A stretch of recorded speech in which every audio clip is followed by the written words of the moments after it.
अगर सरकार हमारी बातों को नहीं मानती है तो हम कोर्ट जाएंगे, कोर्ट से जो है अपनी मांगों को पूरा कराएंगे। विशिष्ट शिक्षक बन गए तो हम लोगों को प्रधानाध्यापक के पद पे प्रमोशन दिया जाए।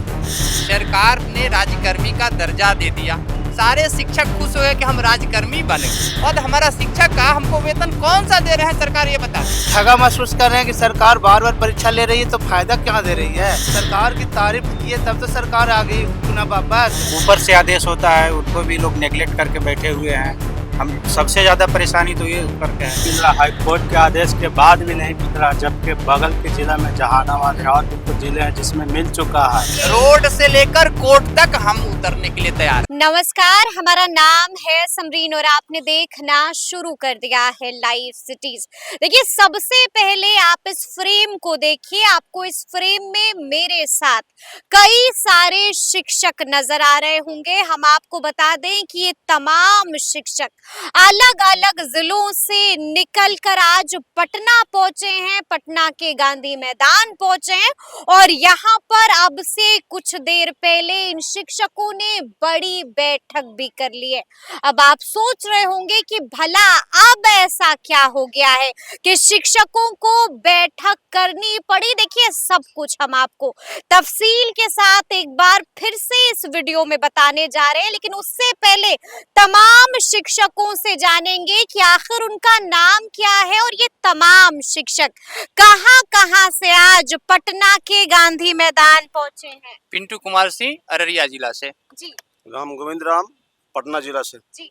उजैर खान, नालंदा से। शंभू कुमार, लखीसराय से। लखीसराय से आए हैं। मनीष कुमार सिन्हा, पटना से। जी। विजय कुमार वैशाली। मोहम्मद शकील खान, पटना जिला। पटना। निशिकांत, नालंदा। अच्छा, उनको माइक। जी। मोहम्मद आसिक जुबैर, सीतामढ़ी। परवेज अंसारी, पटना जिला से। उदय शंकर सिंह, पटना जिला से। शैलेंद्र कुमार, पटना जिला। चंद्रमणि कुमार, पटना। राजू कुमार, पटना। पटना से आए हैं। तो देखा आपने कि अलग अलग जिलों से ये तमाम शिक्षक पटना पहुंचे हुए हैं और मेरे पास खबर आई कि घंटों से आप लोग की मीटिंग चल रही थी। ठीक कह रहे हैं कि गलत कह रहे हैं? बिल्कुल सही है। हम लोग की मीटिंग जो है 11 बजे से स्टार्ट हो चुकी है। हाँ। क्योंकि समय हमारा बिल्कुल निर्धारित था। हाँ। और आज की यह जो बैठक है, हाँ। देखिए, बिहार में 5.5 लाख शिक्षकों को सरकार ने राज्यकर्मी का दर्जा दे दिया। सारे शिक्षक खुश हो गए कि हम राज्यकर्मी बन गए। लेकिन 1 साल से अधिक हो गया विशिष्ट शिक्षक जो बने हैं, राज्यकर्मी आए हुए 1 साल, और टीआर 1 और 2, 3 जो बहाली हुई है 2023 के नवंबर में ही हो गई थी, योगदान कर लिए थे लोग। लेकिन आज तक ये शिक्षकों को सरकार ने जो वेतनमान निर्धारित किया है, यह किसी भी राज्यकर्मी का वेतन ही नहीं है। इस वजह से इनको न तो डीए 50 से ऊपर अपडेट हो रहा है और ना हाउस रेंट नए दर से मिल रहा है। आज भी 50% की दर से उनको महंगाई भत्ता मिल रही है। अभी हाल ही में सरकार के द्वारा एचआरओएस विभाग को पत्र भेजा गया कि इसको अपडेट किया जाए। वहां उन्होंने स्पष्ट कहा कि इनको जब 7वां वेतन आयोग से ये जब छाती ही नहीं है, इनको हम ये 50% डी अधिक देंगे कैसे। एक संकल्प पारित करवाइए कैबिनेट से, 7वां वेतन अनुरूप जो है पुनरीक्षित इनका वेतन निर्धारित है, ऐसा एक कैबिनेट से होगा, तभी हम जो है इसको अपडेट करेंगे। तो कितनी बड़ी बात है कि आप राज्यकर्मी कह रहे हैं और इन शिक्षकों को वेतन जो दे रहे हैं, जैसे पहले जो जापानीज भूटानी जो वेतन मिलती थी नियोजित शिक्षकों की, वही वेतनमान आज भी दे रहे हैं और कह रहे हैं कि राज्यकर्मी है। न हमको चपरासी का वेतन है, न क्लर्क का वेतन है, शिक्षक का वेतन। ताकि हम है कौन सा पद हमारा शिक्षक का, हमको वेतन कौन सा दे रहे हैं सरकार, ये बता दे। सरकार ये बता दे, सरकार बता दे कि हम चपरासी का वेतन देते हैं कि क्लर्क का दे रहे हैं कि शिक्षक को वेतन दे रहे हैं। हम जब शिक्षक हैं तो हमको शिक्षक का वेतन मिलना चाहिए ना। ठीक है। तो क्या इसी मुद्दे को लेकर के बैठक हुई? आज की यह बैठक मुख्य रूप से है कि जब हमको सरकार ने वेतन ये राज्यकर्मी बनाया है, तो हमें आप राज्यकर्मी का वेतन दे दीजिए, ताकि ये 50% जब हमारा डीए बढ़ेगा तो हम एचआरएमएस डिपार्टमेंट नहीं दौड़े, है ना। यह स्वतः अपडेट होते रहेगा। हमको आप एक वेतनमान दे दीजिए ताकि 8वां वेतनमान आए तो किसी को दिक्कत ना हो। बिल्कुल राज्यकर्मी है तो राज्यकर्मी का वेतनमान। चलिए ठीक है, किसी को दिक्कत नहीं हो। कोई और भी परेशानी है जो शिक्षकों को परेशान कर रही है? नहीं। हाँ?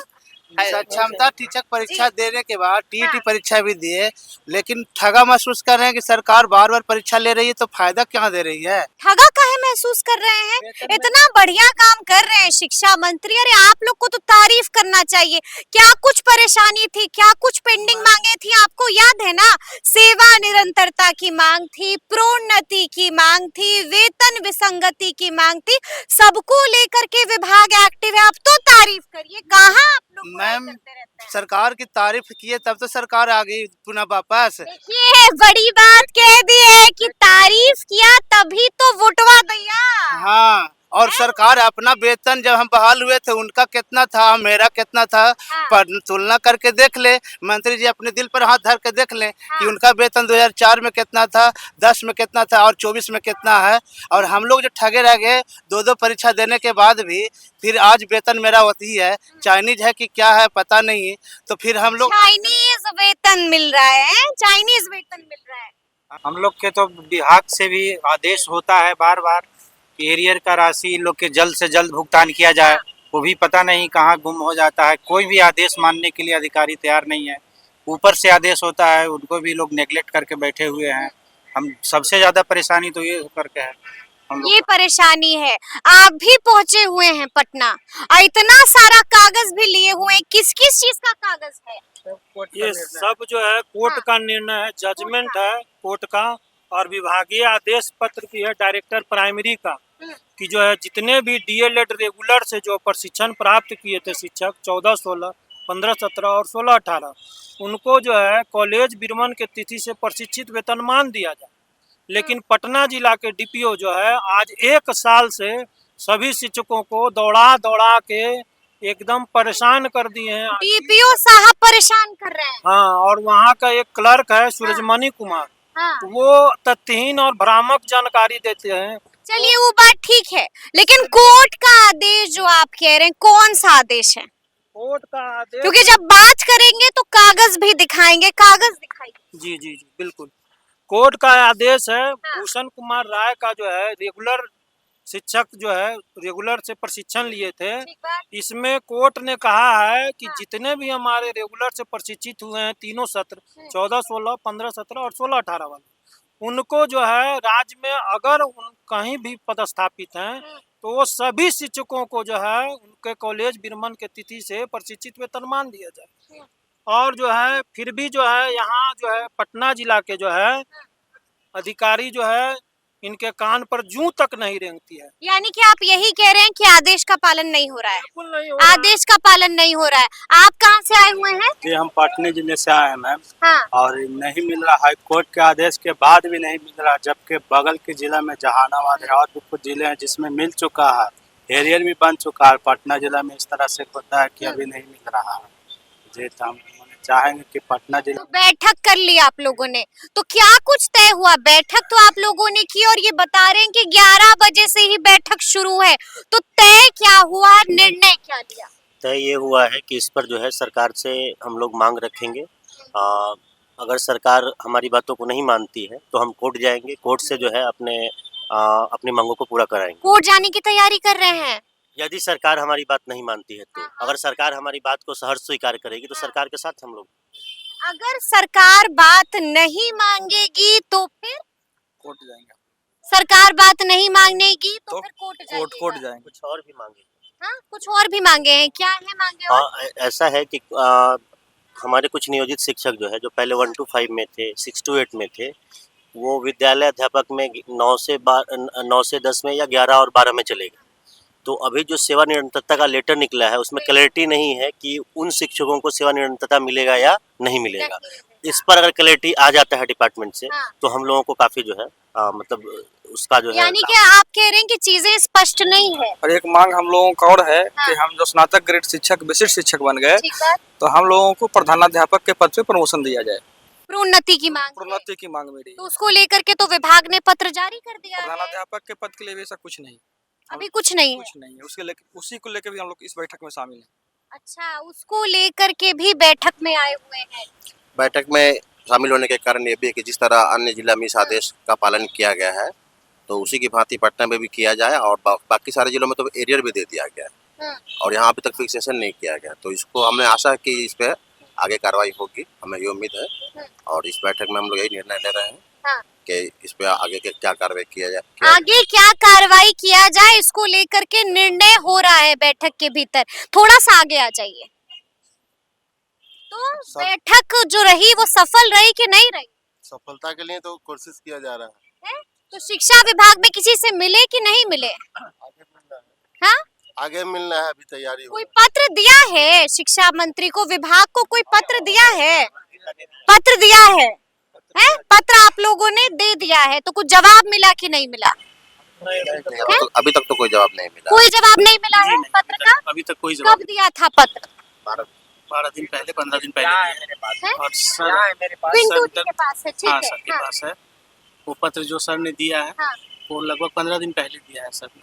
15 दिन पहले पत्र दिया है, लेकिन कह रहे हैं कि अब तक कोई जवाब नहीं मिला। ये पत्र है जिसमें मेरी फर्स्ट मांग है कि नियोजित से राज्यकर्मी बने शिक्षकों को सेवा निरंतरता का लाभ देते हुए समस्थानिक इंडेक्स में 7वें वेतनमान के अनुरूप वेतन का निर्धारण किया जाए।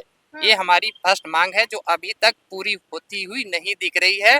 बाकी मैं सरकार को धन्यवाद दे रहा हूँ जिन्होंने शिक्षकों को जिस तिथि से विशिष्ट बने उसी तिथि से उनको प्रोन्नति का लाभ प्रदान किया है, लेकिन इसमें 2 श्रेणी के शिक्षक को छोड़ दिया गया था प्रोन्नति के पत्र में, जिस पर मैंने प्राइमरी डायरेक्टर का ध्यान उसी दिन आकृष्ट करवाने का प्रयास किया जिस तिथि को इन्होंने लेटर निकाला था।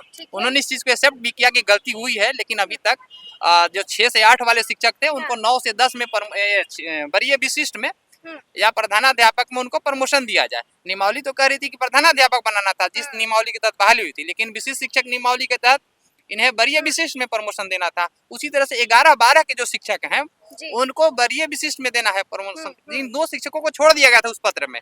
उसके लिए मैंने दिया, लेकिन अभी तक उसका कोई पत्र नहीं निकला है। अब आगे क्या करना है? आगे विभाग से मिलेंगे हम लोग और सर ने आपको बताया ही है, इन्हीं के आह्वान पर हम लोग यहाँ पर आज इकट्ठा हुए हैं। इतना ही बात है। आगे हम 2 बात पर विचार करना चाहते हैं, अपनी बात हम रखना चाह रहे हैं। पहला तो हमारा कहना यह है कि समान कार्य समान वेतन हम लोग को मिले। सिर्फ नियुक्ति का नाम बदल दिया गया है और उस आधार पर हम लोग के साथ विभेद किया जा रहा है। किसी को नियोजित, किसी को विद्यालय अध्यापक, किसी को विशिष्ट, किसी को 34,540। ये जो विभेद है हम लोग का अनुच्छेद 14 संविधान का जो अनुच्छेद 14 है उस समानता का अधिकार जो मिला है, राइट टू इक्वालिटी। हाँ, राइट टू इक्वलिटी, वहाँ विभेद हो रहा है। 39D कहता है संविधान का कि हम लोग को समान कार्य के बदले समान वेतन मिलना चाहिए।